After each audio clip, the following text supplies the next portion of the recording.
Hola chicos, les habla la profe Lucenis, la profe que ama las matemáticas y la idea es que usted también las ame como yo las amo y aún más.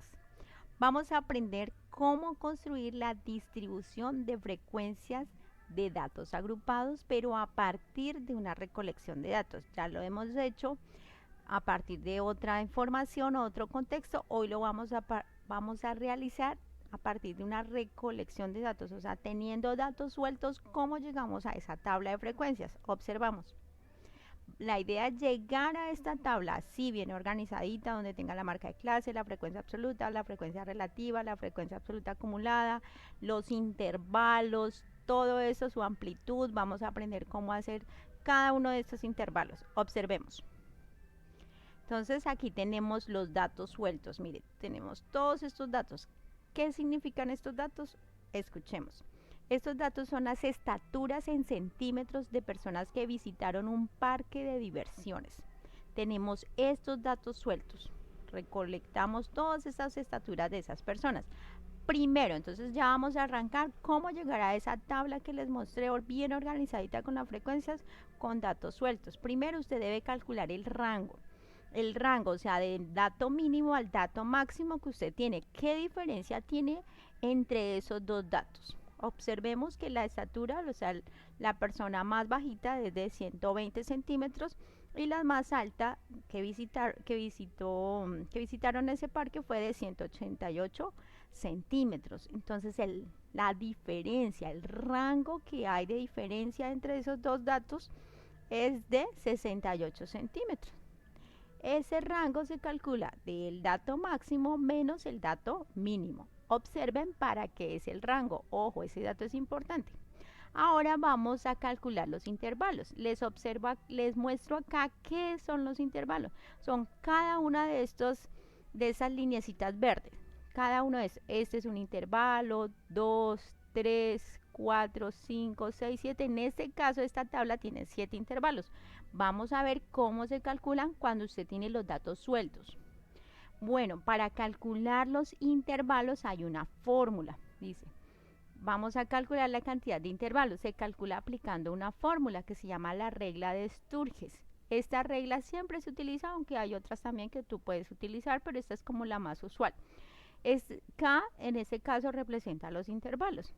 La fórmula dice, siempre tú debes aplicar 1 en la calculadora, aquí te muestro, siempre oprimes 1 más 3,22 logaritmo por el número de datos. Mira, número de datos recolectados. Entonces, en este caso hay 30 datos. Si tú cuentas 1, 2, 3, 4, 5, 6, 7, 8, 9, 10 por 3, 30. Tengo 30 datos. Entonces aplico la fórmula 1 más 3,22 por logaritmo de 30 y ahí te sale 5,75. Ojo, ¿por qué de 5,75, profe, lo aproximaste a 7? ¿Por qué? Porque la idea es que estos intervalos siempre me dé en un cálculo impar. 5,75 lo aproximo a 6, pero la idea es que los intervalos siempre se manejen en números impares porque así es más fácil lanzar una serie de conclusiones de los datos estadísticos, porque yo puedo calcular más fácil la media, la mediana, bueno, toda una serie de cosas que nos facilitan cuando los intervalos son impares. Miramos, entonces ya empezamos, ya vamos a empezar, profe, ya tenemos los intervalos, ya ustedes observaron que tenemos los intervalos, ya tenemos el rango desde el menor hasta el mayor información. Chicos, ya teniendo los intervalos 1, 2, 3, 4, 5, 6, 7, ahora vamos a calcular la amplitud. La amplitud quiere decir cuánto hay en cada uno de los intervalos, de cuánto en cuánto van a ver. Entonces, desde el mínimo que es 120, ¿hasta dónde? ¿Por qué llega hasta 130, profe? ¿De dónde? Observe. Dice, para calcular la amplitud de los intervalos, o sea, de cuánto en cuánto se va a registrar los intervalos, o sea, qué tan amplio va a ser cada intervalo, se calcula la siguiente fórmula. Usted siempre aplica la siguiente fórmula. Entonces, A es igual, o sea, amplitud es igual a R sobre K. O sea, en este caso R es el rango. ¿Recuerdan cuando calculamos el rango? Bueno, el rango. Y K es los intervalos. Entonces R, usted hace la división, 68 dividido 7, porque usted reemplaza esos datos que ya aprendimos a calcular. En este caso nos dio 9,71, entonces aproximamos para hacer un conteo más fácil.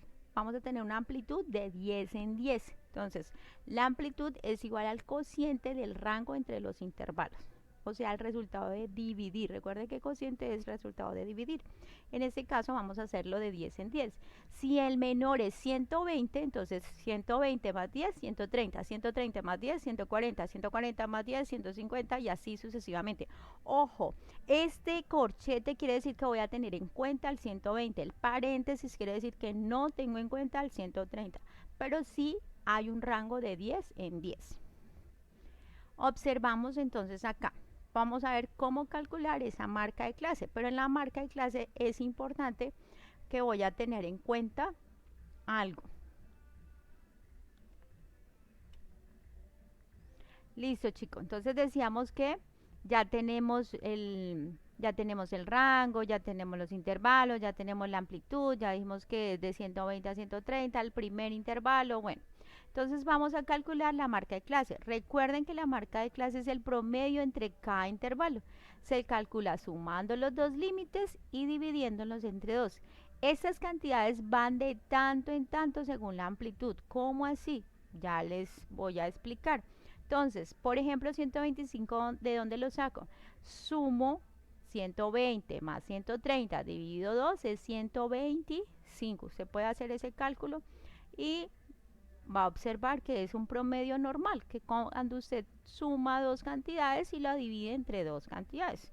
Es un promedio. Es importante, chicos, que ustedes recuerden que la marca de clase es como ese dato de la mitad entre ese intervalo. Ese dato es importante porque me ayudan a hacer análisis muy interesantes en los datos y en la tabla de frecuencia. ¿Listo? Continuamos. Vamos a mirar cómo calcular la frecuencia absoluta. Simplemente dice la frecuencia absoluta es el número de veces que se repite un dato o número de veces que aparecen los datos. El corchete significa que se incluye ese dato, como les decía, y el paréntesis quiere decir que ese número no se tiene en cuenta en ese conteo de frecuencia absoluta, pero sí se tiene en cuenta en el siguiente intervalo. Debe dar al final el número de datos que se tiene total. ¿Cómo así? Sí, les voy a hacer un ejemplo. Entonces vamos a contar cuántos números hay de 120 a 130. Observen que son los de amarillo así fluorescente. 1, 124, está el 125, el 120. No hay más, solo hay esos tres. No tengo en cuenta el 130 porque lo voy a tener en cuenta en el siguiente intervalo. Acá, por ejemplo, en naranja, mire, 1, 2, 3, 4, 139. Aquí está, aquí estoy teniendo en cuenta el 130. No, en este no tengo en cuenta el 140 porque lo tengo en cuenta abajo. Entonces, frecuencia absoluta solo es el número de veces que se repite cada dato. La frecuencia relativa, mis amores, como les explicaba en el video anterior, es simplemente usted divide la frecuencia absoluta entre el total de datos. Entonces, en este caso, 3 dividido 30, pues me da 0,1. Eso me representa el 10%, porque recuerden que es una décima, es lo mismo que 10 centésimas. Cada uno usted toma 4 dividido 30 y le da 0,13, que al interpretarlo eso es 13% y así sucesivamente. Otra es la frecuencia absoluta acumulada, que simplemente es la misma frecuencia e ir acumulándola. Mira, este 3 se pone de primero, sumo 3 más 4, 7.